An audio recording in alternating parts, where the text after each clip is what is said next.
الحمد لله نحمده ونستعينه ونستغفره ونعوذ بالله من شرور أنفسنا ومن سيئات أعمالنا من يهده الله فلا مضل له ومن يضلله فلا هادي له وأشهد أن لا إله إلا الله وحده لا شريك له وأشهد أن محمدا عبده ورسوله أما بعد فقد قال الله تعالى في القرآن العظيم والفرقان المجيد أعوذ بالله من الشيطان الرجيم بسم الله الرحمن الرحيم يا أيها الذين آمنوا اتقوا الله حق تقاته ولا تموتن إلا وأنتم مسلمون يا أيها الناس اتقوا ربكم الذي خلقكم من نفس واحدة وخلق منها زوجها وبث منهما رجالا كثيرا ونساء واتقوا الله الذي تساءلون به والأرحام إن الله كان عليكم رقيبا يا أيها الذين آمنوا اتقوا الله وقولوا قولا سديدا يصلح لكم أعمالكم ويغفر لكم ذنوبكم ومن يطع الله ورسوله فقد فاز فوزا عظيما رب اشرح لي صدري ويسر لي أمري واحلل عقدة من لساني يفقهوا قولي ربي زدني علما அளவற்ற அருளாளனும் நிகரற்ற அன்புடையவனுமாகிய எல்லாம் அல்ல அல்லாஹ் ஜல்லஷானு தஆலாவின் நல்லடியார்களே, அல்லாஹ் ரப்பல் ஆலமீன் நம்மீது விதியாக ஆக்கியிருக்கின்ற சிறப்பு மிகுந்த ஜும்மாவுடைய வணக்கத்தை நிறைவு செய்ய வேண்டும் என்கிற உயர்ந்த நோக்கத்தோடு நாம் எல்லாம் இங்கே ஒன்று குழும இருக்கின்றோம். இந்த நேரத்திலே அல்லாஹுவை நினைவு கூறுவதனுடைய அவசியம் குறித்து ஒரு சிலவற்றை அறிந்து கொள்வோம். கண்ணியத்திற்குரிய எல்லாம் அல்ல அல்லாஹ்வின் நல்லடியார்களே, அல்லாஹ் ரப்பல் ஆலமீன் அவனது அருள்மறை குர்ஆனிலே அல்லாஹ்வை நினைவு கூறுவதின் அவசியம் குறித்து பல்வேறு இடங்களிலே பேசுகிறான். அதிலே மூமின்களுக்கு இடப்பெறக்கூடிய உத்தரவாக அல்லாஹ் ஒரு இடத்திலே பேசுகிறான்.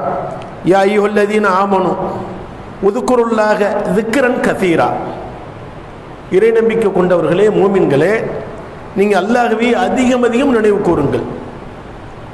அதிகம் என்று சொன்னால் நம்மால் இயன்ற அளவு நம்ம எவ்வளவு இறைவனை நினைவு கூற முடியுமோ அந்த அளவுக்கு நினைவு கூற வேண்டும். அதற்கு அடுத்த வசனத்திலே வஸப்பிஹூஹு புக்ரத்தும் வஅசீலா, அவனை நீங்கள் காலையிலும் மாலையிலும் துதித்து வாருங்கள்.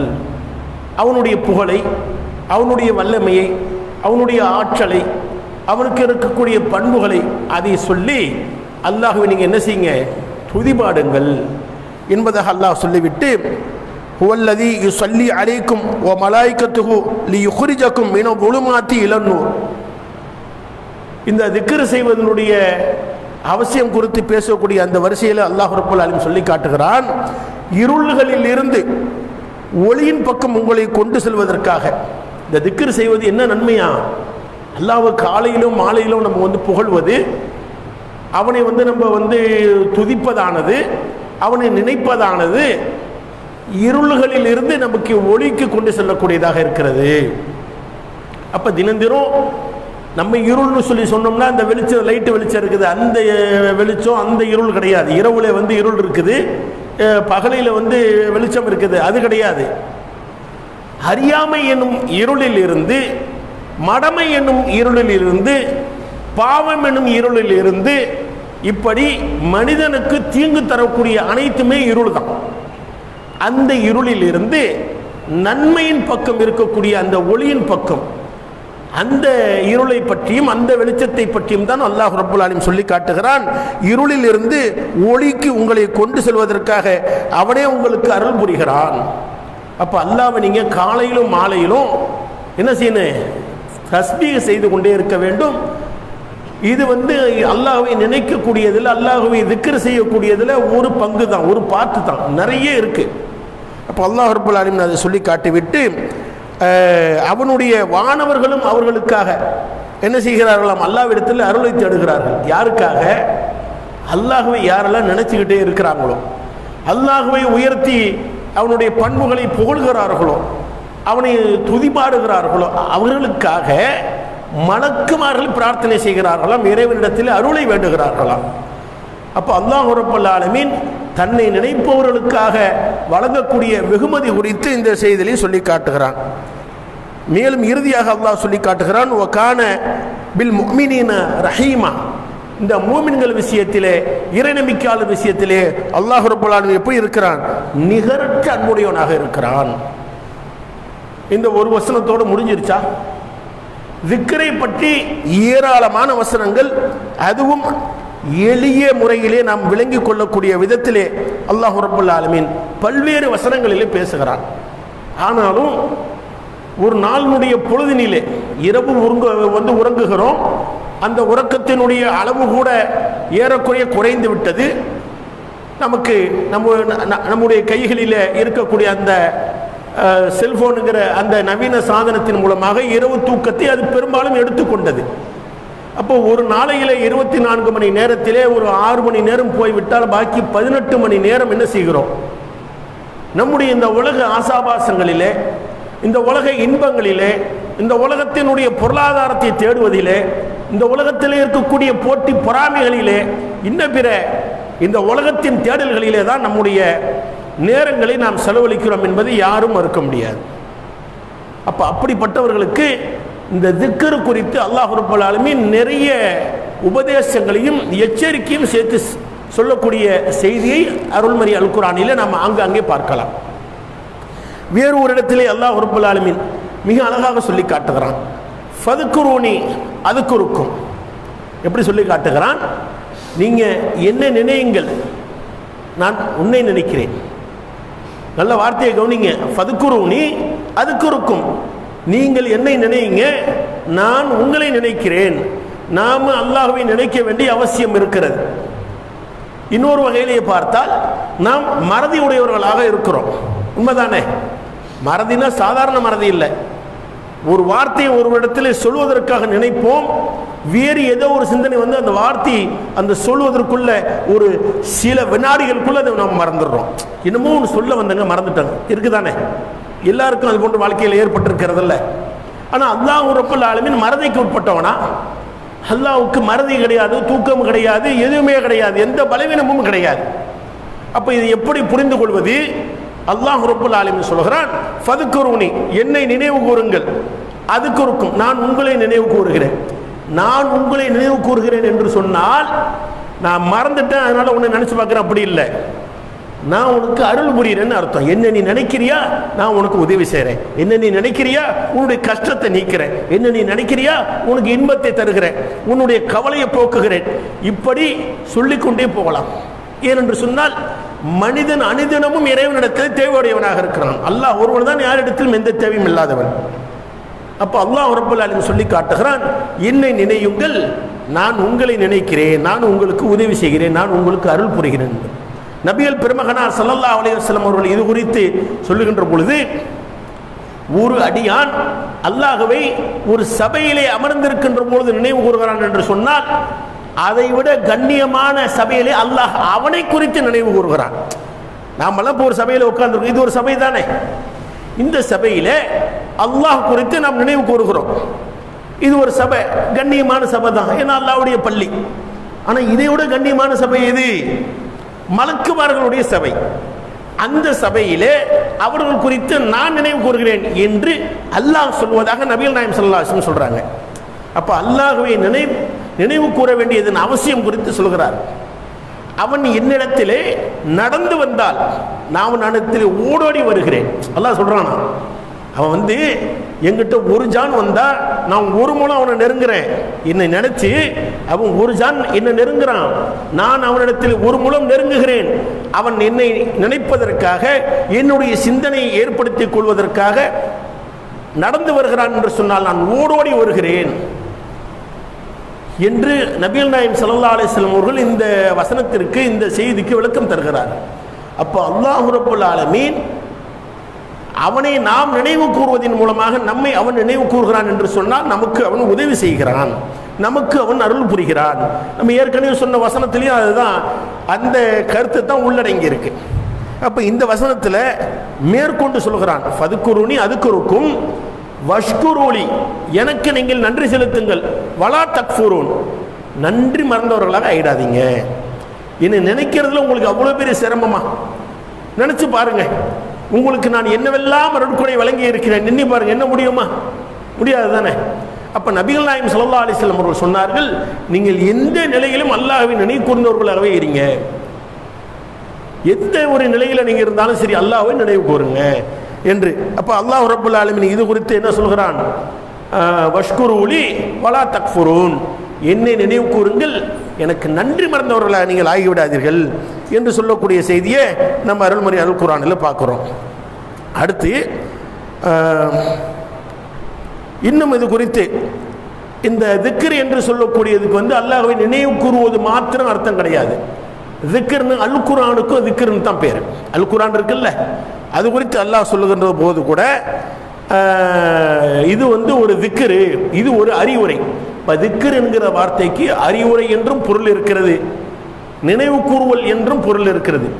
அதனால தான் அல்லாஹ் ரப்பல் ஆலமீன் அது குறித்து நிறைய சொல்லி காட்டுகிறான். அதாவது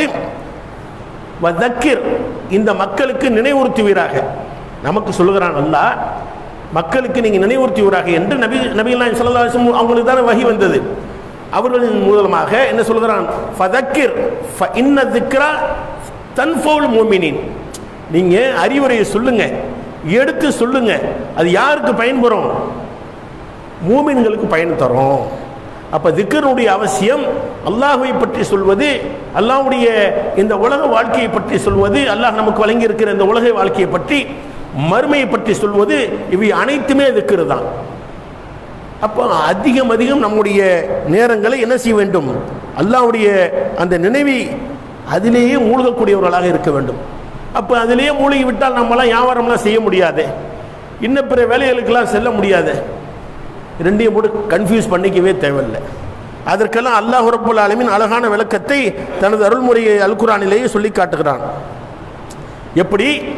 இப்போ நம்ம வியாபாரத்துக்கு போகிறோம்ல, வியாபாரத்துக்கு போவது குறித்து இந்த சூரத்து ஜும்மா, நம்மளாம் அந்த ஜும்மா தொழுகையில் இருக்கிறோம்ல, இந்த ஜும்மாவுடைய அந்த தொழுகையில் இருக்கக்கூடிய ஒரு செய்தியை பற்றி அல்லாஹ் சொல்லி காட்டுகிறான். இதா நூதி அலி ஸலாத்தி மீ யௌமில் ஜும்மா, ஜும்மாவுக்கு நீங்கள் அழைக்கப்பட்டால் என்ன செய்யுங்க? ஃபஸவு இலா திக்ரில்லாஹ், விரைந்து வாருங்கள் அல்லாஹ்வுடைய நினைவுக்காக. என்ன செய்யுங்க? ஜும்மாவுக்காக உங்களுக்கு அழைக்கப்பட்டா நீங்க என்ன செய்யுங்க? ஃபஸவு இலா திக்ரில்லாஹ், அல்லாஹ்வை நினைப்பதற்காக, அல்லாஹ்வை தொழுவதற்காக, அல்லாஹ்வுடைய இந்த ஜும்மாவுடைய உரை ஏற்படுத்தி இருக்கிறானே இந்த உரையை கேட்பதற்காக, அதில் உள்ள நன்மையை அடைவதற்காக, அந்த திக்ருக்காக நீங்கள் விரைந்து வாருங்கள் என்ற செய்தியை முன்னாடி சொல்லிவிட்டு அதற்கு அடுத்து என்ன சொல்கிறான்? ஃபஇதா குதியத்தி ஸலாத்து ஃபன்தஷிரு ஃபில் அர்லி. நல்லா கவனிங்க வார்த்தையை. நீங்க தொழுகையை முடிச்சிட்டீங்க, அதுக்கு பிறகு என்ன செய்யுங்க? அல்லாஹ்வுடைய அருளை தேடுவதற்கு பூமியில் நீங்கள் பறந்து செல்லுங்க. உங்கள் கடைக்கு போங்க, உங்கள் வியாபார நிறுவனத்திற்கு செல்லுங்க, உங்கள் வணிக நிறுவனத்திற்கு செல்லுங்க. நீங்கள் என்ன தொழில் செய்கிறீர்களோ, பொருளாதாரத்தை ஈட்டுவதற்கு நீங்கள் என்ன முயற்சி மேற்கொள்கிறீர்களோ அதுக்கு செல்லுங்க. தொழுகை முக்கியம், அது ஒரு பெரிய திக்ரு, அதை முடிச்சுட்டு தேடுங்கன்னு சொல்லிட்டு வபுத்தகுமின் ஃபதுலில்லாஹி வதுக்குருல்லாஹ, அங்கே நினைச்சுக்க. நீ அல்லாஹ், நீ வியாபாரத்துக்கு போறியா, உடனே இங்கே முடிஞ்சிருச்சு, தொழுவை முடிஞ்சிருச்சு என்னட்டு போயிட்டு நீ பாட்டுக்கு எப்படினாலும் வியாபாரம் பண்ணிடக்கூடாது. அங்கேயும் அல்லாஹ்வை நினைவு கூறு. நீ செய்யக்கூடிய வியாபாரத்தில் அல்லாஹ்வை நினைவு கூறு. அந்த வியாபாரம் ஹலாலானதா, அந்த வியாபாரத்திலே கலப்படம் இல்லாமல் இருக்கிறதா, அந்த வியாபாரத்திலே பொய் புரட்டு இல்லாமல் ஏமாற்றுதல் இல்லாமல் இருக்கிறதா, அந்த வியாபாரத்திலே யாருக்கும் அநியாயம் இல்லாமல் இருக்கிறதா. அப்ப அல்லாஹ்வை நினைவு கூறினால் இதுவெல்லாம் உங்களுக்கு வராது. வியாபாரத்துக்கு போறோம், வியாபாரத்துக்கு போற இடத்துல எப்படியாவது நம்ம காசு சம்பாதிக்கணும், எப்படியாவது லாபம் ஈட்டணும், எப்படியாவது பொருளாதாரத்தை அடைய வேண்டும் என்பதற்காக இதுவெல்லாமே சொல்லிடக்கூடாது. அந்த வியாபாரத்துக்கு நீ போய் என்ன செய்ய? அல்லாஹ்வை நினைச்சுக்கிட்டு என்ன செய்ய? அல்லாஹ்வுடைய அந்த நினைப்பை நீ மறந்துடாத. அதோட வதுக்குருல்லாஹ கஸீரன் லஅல்லக்கும் துஃப்லிஹூன், அல்லாஹ்வை அதிகமாக நினை, அதன் மூலமாக நீ வெற்றி அடையலாம். இப்போ வியாபாரத்தில் செய்வதில் கூட அல்லாஹ்வுடைய நினைவு இருக்க வேண்டும். இந்த வியாபாரம் சரியானது தானா, இது ஹலாலானது தானா, இது கூடுமானது தானா, இது இதுலேருந்து கிடைக்கக்கூடிய இந்த பொருளாதாரம் நமக்கு அல்லாஹ் ஆகமாக்கி இருக்கிறானா, இதில் ஹலாலோடு ஹராமான ஏதாவது ஒன்று கலந்து விட்டதா, இதுவெல்லாம் நீ சிந்திக்க வேண்டும் என்பதை ஒற்றை வார்த்தையிலே சொல்கிறான். வியாபாரத்துக்கு சொல்லும் போது அல்லாஹ்வை நீ நினைச்சுக்க. அப்ப அங்க நினைக்கும் போது நமக்கு அல்லாஹ் என்ன காட்டுறான்? நேர்வழியை காட்டுறான். தப்புல போயிடாம. அதனால இன்னைக்கு நம்மளுக்கு எவ்வளோ முஸ்லிமுங்க, அதாவது முஸ்லிம் என்று சொல்லக்கூடியவர்களிடத்தில் இந்த வியாபாரத்தில், இந்த பொருளாதாரம் ஈட்டக்கூடிய இந்த விவகாரத்தில் அதிகமான இடங்களிலே அவர்களுக்கு அவப்பை ஏற்பட்டு அவர்களுடைய வியாபாரம் முழுமையாக முடங்கி போவதை எல்லாம் நாம் அன்றாடம் பார்த்து வருகிறோம். எப்படியாவது சம்பாதிக்கணும் அப்படிங்கிறதுனால அல்லாஹ்வுடைய நினைவு அகற்றப்பட்டதின் காரணமாக எத்தனையோ வியாபார பெரு நிறுவனங்கள் எல்லாம் நிர்மூலமாகி போனதை நம்ம பார்க்கிறோம். அப்போ அங்கேயும் நீங்கள் அல்லாஹ்வை நினைவுபடுத்துங்க. எல்லா இடத்துலையும் நீங்கள் நினைவுபடுத்துங்க. அங்கே மட்டும் நினைவுபடுத்தினா போதுமா? இப்போ நம்மளுக்கு என்ன செய்யுது? ஏதாவது ஒரு இடையூறு ஏற்படுகிறது, ஏதாவது ஒரு துக்கம் ஏற்படுகிறது, வியாபாரத்திலே நினைவு கூறணும். ஒரு துக்கம் ஏற்படுகிறது, ஒரு கவலை ஏற்படுகிறது. நம்ம வீட்டில் யாரோ ஒருவர் இறந்து விட்டார்கள், அல்லது பெரிய வியாபார நஷ்டம் ஏற்பட்டு விட்டது, வேறு ஏதோ ஒரு விபத்து ஏற்பட்டு விட்டது, காயம் ஏற்பட்டு விட்டது, ஏதோ ஒன்று ஏற்பட்டு விட்டது. இப்படி அல்லாஹ்விடத்திலிருந்து வரக்கூடிய அந்த சோதனை முசீபத்து இருக்குதா இல்லையா? முசீபத்துன்னு கெட்ட வார்த்தை இல்லை. சில பேர் சொல்லுவாங்க முசீபத்து பிடிச்ச. முசீபத்து என்பது சோதனை. முசீபத்துன்னு சொன்னா சோதனை. அது அல்லாஹ் ரப்பல் ஆலமீன் எப்படி சொல்லி காட்டுகிறான்? அல்லதீன இதா அஸாபத்துஹும் முசீபத்துன், அல்லதீன இதா அஸாபத்துஹும் முசீபத்துன், அவர்களுக்கு ஏதாவது ஒரு சோதனை ஏற்பட்டால், சோதனை ஏற்படுறப்போ உலகத்தில் எல்லாத்தையும் மறந்துடும். நமக்கு ஒரு கஷ்டம் ஏற்பட்டால் மற்ற எந்த சிந்தனையுமே வராது. ஒன்று ரொம்ப அப்படியே கூனி குறுகி அப்படியே உட்கார்ந்துருவோம், அல்லது கோப மிகுதியினால், ஆத்திர மிகுதியினால் வேறு ஏதாவது ஒரு தப்பான முடிவுக்கு செல்வோம். எந்த ஒரு தப்பான முடிவாக வேணாலும் அது இருக்கலாம். அப்ப அந்த சூழ்நிலையில் கூட உங்களுக்கு துக்கம் ஏற்பட்டால், உங்களுக்கு இழப்பு ஏற்பட்டால், உங்களுக்கு முசீபத், அந்த சோதனை ஏற்படுகின்ற பொழுது நீங்க என்ன செய்யணுமா? இன்னா லில்லாஹி வ இன்னா இலைஹி ராஜிஊன், அல்லாஹ்வை நினைவு கூறணுமா? நபிகள் நாயகம் ஸல்லல்லாஹு அலைஹி வஸல்லம் அவர்கள் அவர்களுடைய வாழ்க்கையில் நிகழ்ந்த ஏராளமான சம்பவங்கள் இதற்கு சான்றாக இருக்கிறது. அதிலிருந்து ஒரே ஒரு செய்தி. நபிகள் பெருமகனார் ஸல்லல்லாஹு அலைஹி வஸல்லம் அவர்களுடைய அருமை மகனார் இப்ராஹிம் என்று சொல்லக்கூடிய அந்த கை குழந்தை, அந்த குழந்தை இறந்து விடுகிறது. இறந்த அந்த தினத்தில் தான் சூரிய கிரகணம் ஏற்படுகிறது. நல்லா கவனிங்க, சூரிய கிரகணம் யதார்த்தமாக ஏற்படுது. நபிகளாருடைய அருமை மகனார் அன்றைய தினம்தான் மௌத்தாகிறார்கள், இறந்து போகிறார்கள். அந்த குழந்தை, மக்கள் பேசிக் கொள்கிறார்கள். நல்ல கவனிங்க, மக்கள் பேசிக் கொள்கிறார்கள். ரசூலுல்லாஹ் பெரிய துக்கத்தில் இருக்கிறாங்க. அல்லாஹ்வுடைய சோதனை ஏற்றவர்களாக அல்லாஹ் தான் கொடுத்தான், அல்லாஹ் தான் எடுத்தான். அப்ப அந்த நிலையில் கூட அவர்கள் என்ன சொல்கிறார்கள்? மக்கள் பேசிக் கொள்கிறார்கள், நபிகளாருடைய மகன் இறந்து விட்டார், அதனால் இன்றைய தினம் சூரிய கிரகணம் ஏற்படுகிறது என்று. ஏதாவது பேசிட்டு போறாங்க, நம்ம பாட்டுக்கு இருப்போம். நம்மளாம் அப்படிதான் இருப்போம். ஒரு வீட்டில் மூத்து விட்டுக்கு நீங்க வெளியில நின்று பார்த்தீங்கன்னா சுப்ஹானல்லாஹ், அங்க பேசக்கூடிய ஃபசாது மாதிரி, அங்க பேசக்கூடிய ஃபித்னா மாதிரி உலகத்தில் நீங்க எங்கேயுமே பார்க்க முடியாது. இறந்த வீட்டில் போய் நம்ம துக்கத்தில் நிற்கணும். ஒன்றும் நீங்க பேச இல்லாட்டி கூட பேசக்கூடாது தான், அமைதியா இருக்கணும், அவருக்காக துவா செய்யணும், அவர்களுடைய வீட்டார்களுக்கு ஆறுதல் வார்த்தை சொல்லணும். ஆனா அதிகமான இடங்களிலே அவரை பற்றி புறமும் அல்லது அவரை பற்றி இல்லாத பொல்லாத சொல்லி புகழ்வது, சம்பந்தமே இல்லாமல் புகழ்வது. ஒரு மாதிரி இருப்பார், அங்கே நேற்று வரைக்கும் அப்படி இருந்தார் இப்படி இருந்தார், அப்படிலாம் இருக்கக்கூடிய ஆளாக இருக்க மாட்டார். வீண் புகழ்ச்சி, இப்படி ஏதாவது ஒரு ஃபசாது, ஒரு ஃபித்னா, ஏதாவது ஒரு தேவையற்ற வார்த்தைகள் பேசக்கூடியவர்கள் இருக்கமா? யோத்தா போன வீட்டில் என்ன செய்வாங்க? ஏதாவது பேசி தொலைகிறோம், நம்மளுக்கு என்ன, நம்மள துக்கத்தில் இருக்கும், அப்படிதான் இருப்பாங்க. ரசூலுல்லாஹி ஸல்லல்லாஹு அலைஹி வஸல்லம் அவர்கள் என்ன செய்கிறார்கள்? இங்கே பேசப்படுகிறது, இப்ராஹிம் இறந்து விட்டார், சூரிய கிரகணம் ஏற்பட்டு விட்டது என்று. உடனே வீட்டிலேருந்து வெளியில் வராங்க. யாருப்பா பேசிக்கிட்டது இங்கே சூரிய கிரகணம் வந்ததுன்ட்டு? இல்லை, நாங்கள் தான் பேசிக்கிட்டோம் யாரை சொல்லலாம். அந்த சஹாபாக்கள் அறிமுகப்படுத்தப்படுகிறார்கள். இப்போது சொன்னார்கள், யாருடைய இறப்புக்காகவும் யாருடைய பிறப்புக்காகவும் சூரிய கிரகணமோ சந்திர கிரகணமோ ஏற்படுவது கிடையாது. அது அல்லாஹ்வுடைய அத்தாட்சியில் உள்ளதையாகும். ஆகையினால் அதை காணுகின்ற பொழுது அல்லாஹ்வே நீங்கள் திக்ர் செய்யுங்கள், புகழுங்கள் என்றார்கள். எங்க கொண்டு வந்து திக்ர் நிறுத்துறாங்க பாருங்க.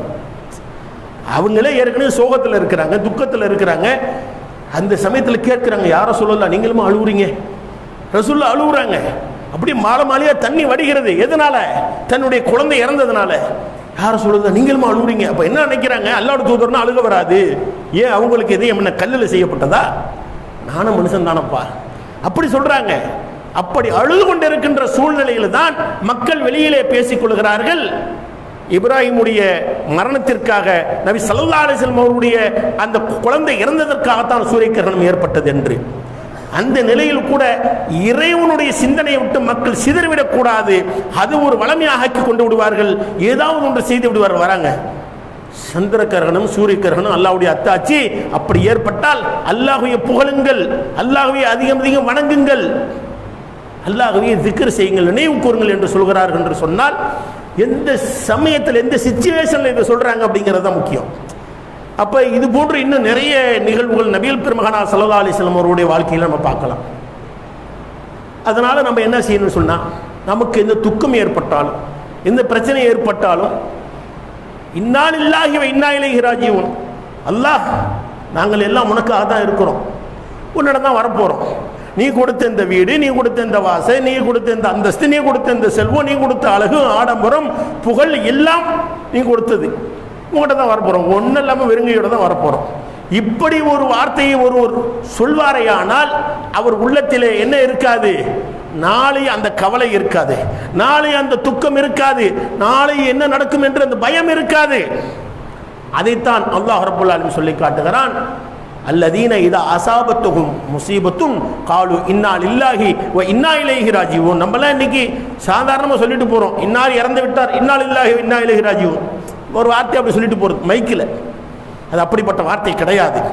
அந்த வார்த்தை உள்ளத்திலிருந்து வர வேண்டும், அது ஒரு திக்ராக வர வேண்டும் என்பதாக அல்லாஹ் ரப்பல் ஆலமீன் தனது அருள்மறை அல் குர்ஆனிலே சொல்லி காட்டுவது கூடியதை பார்க்குறோம். மேலும் நாம் அதிக மறதி உடையவர்களாக இருக்கிறோம், நம்ம ஏற்கனவே பார்த்தோம். அப்போ அல்லாஹ் ரப்பல் ஆலமீன் என்ன சொல்லி காட்டுகிறான், உங்களுக்கு எந்த காரியத்தை செய்வதாக இருந்தாலும், நம்ம எந்த ஒரு விஷயத்தை செய்வதாக இருந்தாலும், நாளைக்கு செய்ய போகிறோன்னு வைங்க, அல்ல இன்னும் கொஞ்சம் சில நேரம் செய்ய போகிறோன்னு ஒரு ஆளுக்கிட்ட சொல்லுவதாக இருந்தால் என்ன சேர்த்து சொல்லணுமா, இன்ஷா அல்லாஹ்னு சேர்த்து சொல்லுங்க. நாளைக்கு நான் செஞ்சிருவேன், இன்னும் கொஞ்ச நேரத்தில் நான் வந்துடுவேன், எப்படியாவது நான் அதை முடிச்சிருவேன், என்னால் முடியாதுல்ல நான் கண்டிப்பாக தந்துடுவேன், இப்படிலாம் சொல்லாதீங்க. ஒருவேளை நீங்கள் அது போல் மறந்துட்டீங்கன்னா கூட உங்களுக்கு ஞாபகம் வந்தோடனே நீங்கள் என்ன செய்யுங்க, அதை சொல்லுங்கன்னு சொல்லிட்டு அல்லாஹ் தனது அருள்மறை அல் குர்ஆனில் உபதேசமாக சொல்கிறான்.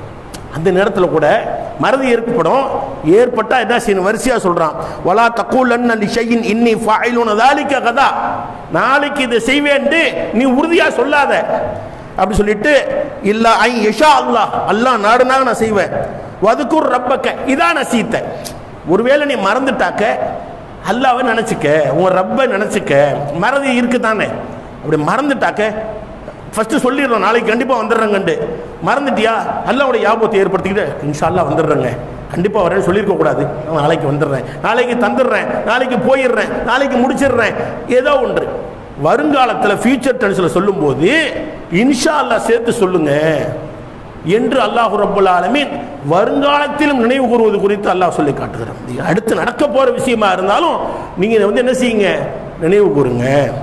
அப்போ அல்லாஹ்வை நினைவு கூறுவதின் அவசியம், அதனால் ஏற்படக்கூடிய நன்மைகளை சொல்லிக்கொண்டே போகலாம். அல் குர்ஆனில் அவ்வளவு இருக்கு, அல்லாஹ்வை நீங்கள் நினையுங்கள், அல்லாஹ் நினையுங்கள், அல்லாஹ் நினையுங்கள், இதே தான். அப்போ நபிகள் பெருமகனார் ஸல்லல்லாஹு அலைஹி வஸல்லம் அவர்களும் அது குறித்து நிறைய சொல்லி இருக்கிறார்கள். அவற்றிலிருந்து இன்ஷா அல்லாஹ் இரண்டாவது உரையிலே ஒரு சிலவற்றை பார்ப்போம்.